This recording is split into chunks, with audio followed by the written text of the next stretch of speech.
రాకాలోకంకి స్వాగతం. జ్ఞానవాపి కట్టడం పరిసరంలో ఉన్నటువంటి శివమందిరం తాలూకు భగ్నావశేషాలు ఏవైతే ఉన్నాయో వాటి గురించి, అదేవిధంగా అక్కడ ఉన్నటువంటి వజూఖానాలో ఉన్నటువంటి శివలింగం గురించి, వీటన్నిటి గురించి ఇప్పుడు నెమ్మదిగా దేశమంతా చర్చ ప్రారంభమైంది.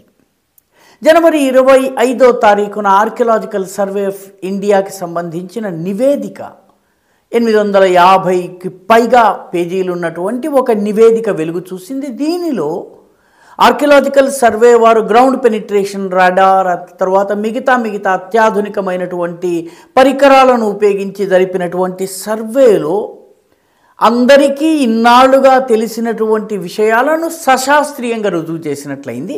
శృంగారగౌరి మందిరము, గణేశుడి విగ్రహము, అదేవిధంగా శివలింగము, వజూఖానాలో ఉన్నటువంటి అఫ్కోర్స్ ఈ నివేదికలో వజూఖానాని వదిలేసి మిగతా అన్ని అంశాలపైన అధ్యయనం జరిగింది. అయితే వజూఖానాలో ఉన్నటువంటిది శివలింగం అని చెప్పి అత్యధికులు భావిస్తున్నారు. దానికి సంబంధించి కూడా పరీక్షలు జరగాలని డిమాండ్ చేస్తున్నారు. తెలుగు, తమిళ, కన్నడంతో పాటు దాదాపు అనేక భాషల్లో 32కు పైగా శాసనాలు మసీదని చెబుతున్నటువంటి కట్టడానికి సంబంధించినటువంటి పశ్చిమ గోడ ఏదైతుందో ఆ గోడలో లభ్యమయ్యాయి. ఇవన్నీ కూడాను ఇవే కాకుండా అనేక భగ్నావశేషాలని మసీదు లోపల, మసీదుగా భావిస్తున్నటువంటి కట్టడం లోపల 3 సెల్లార్స్ ఉన్నాయి. ఆ 3 సెల్లార్స్లో సెల్లార్ నెంబర్ 1, 2, 3 వీటిలో పారేసి ఉన్నారు. ఇవన్నీ కూడాను చెత్త, గడ్డి, రాళ్లతో ఇన్నాళ్ళు మూసివేసి ఉన్నాయి. ఆర్కియలాజికల్ సర్వే వారు వాటి లోపలికి వెళ్ళి చూసి అవన్నీ కూడాను డాక్యుమెంట్ చేయటమే కాకుండా ఫోటోగ్రాఫిక్, వీడియోగ్రాఫిక్ ఎవిడెన్స్తో సహా నివేదిక సబ్మిట్ చేశారు. ఇప్పుడు దీనిలో ప్రధానమైనటువంటి విషయం ఏంటంటే ఆల్ ఇండియా ముస్లిం పర్సనల్ లా బోర్డ్, నిజానికి ముస్లిం పర్సనల్ లా బోర్డుకి జ్ఞానవాపి మందిరానికి సంబంధం లేదు. అది కేవలము ముస్లిం పర్సనల్ లా ఏదైతే ఉందో దానికి సంబంధించి మాత్రమే పనిచేసేటటువంటి సంస్థ. అది కూడా ప్రైవేట్ సంస్థ, ప్రభుత్వ సంస్థ కాదు. దానికి ప్రభుత్వ సంస్థ హోదా లేదుగాక లేదు. వారు మాత్రము ఈ నివేదిక తప్పుల తడక అని చెప్పేసి ఏ రకంగా తప్పుల తడక చెప్పకుండా దానిని మేము తిరస్కరిస్తున్నామని చెప్పారు. మొత్తానికి ఇదంతా ఒకవైపు నడుస్తుంటే మొట్టమొదటిసారి కాశీ మందిరానికి సంబంధించి విశ్వ హిందూ పరిషత్ కూడా స్పందించింది. అయోధ్య ఉద్యమానికి నాయకత్వం వహించడమే కాకుండా సాధు మహాత్ములందరినీ ఒక్క తాటి మీదకి తీసుకుని రావడమే కాకుండా దేశవ్యాప్తంగా ఒక పెద్ద ఉద్యమానికి తెర తీసినటువంటి విశ్వ హిందూ పరిషత్, ఈ విశ్వ హిందూ పరిషత్ ఇప్పుడు కాశీ మందిరం ఏదైతే ఉందో ఆ కాశీ మందిరాన్ని కూడాను, జ్ఞానవాపి పరిసరం ఏదైతే ఉందో దానిని కూడా ముస్లిములు హిందువులకు అప్పగించాలి, దానికి వారికి తగిన పరిహారం చెల్లించడం జరుగుతుంది. ఇక్కడ అసలైనటువంటి భవ్యమైన దివ్యమైనటువంటి కాశీ మందిరం ఏదైతే ఉందో అది ఇది ప్రస్తుతం ఉన్నటువంటి పూజలు జరుగుతున్నటువంటిది అహల్యాబాయి హోల్కర్ నిర్మించినటువంటి గుడి, కాశీ కారిడార్ నిర్మాణమైనటువంటిది.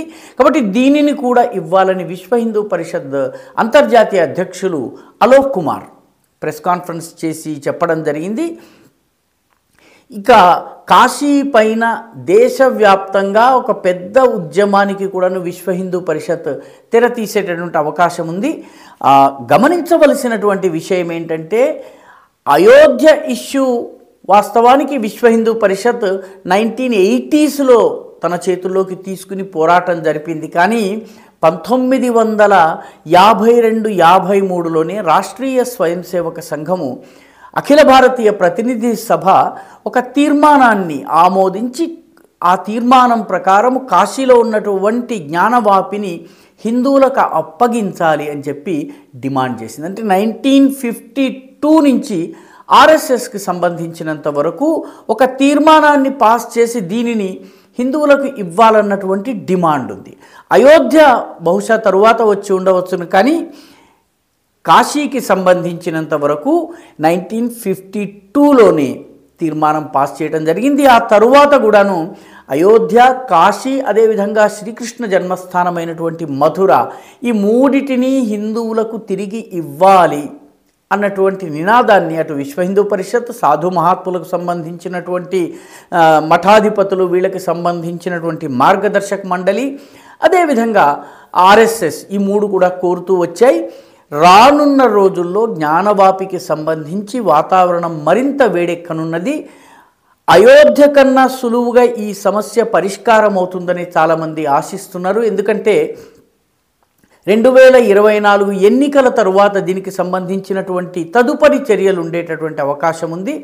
న్యాయస్థానము ప్రస్తుతము వారణాసి కోర్టు ఈ నివేదికను స్వీకరించింది. ఈ నివేదిక ప్రస్తుతము బహిర్గతమైంది, ప్రజలందరికీ వచ్చింది. కాబట్టి తదుపరి చర్యల విషయంలో హిందూ సంస్థలన్నీ కూడాను కలిసికట్టుగా ఒక వ్యూహాన్ని రచించనున్నాయి.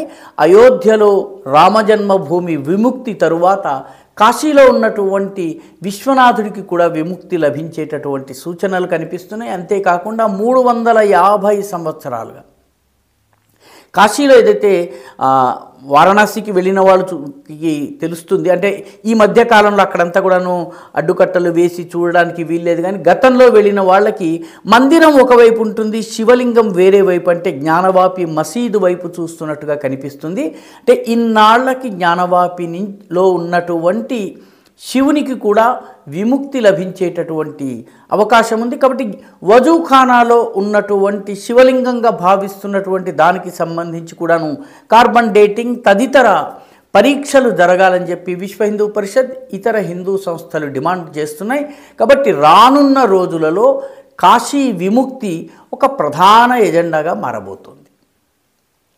ఈ వీడియో మీకు నచ్చినట్టయితే లైక్ చేయండి, షేర్ చేయండి, ఈ ఛానల్కు సబ్స్క్రైబ్ చేయండి. మీ అభిప్రాయాన్ని కమెంట్ల రూపంలో తప్పనిసరిగా పంపించండి.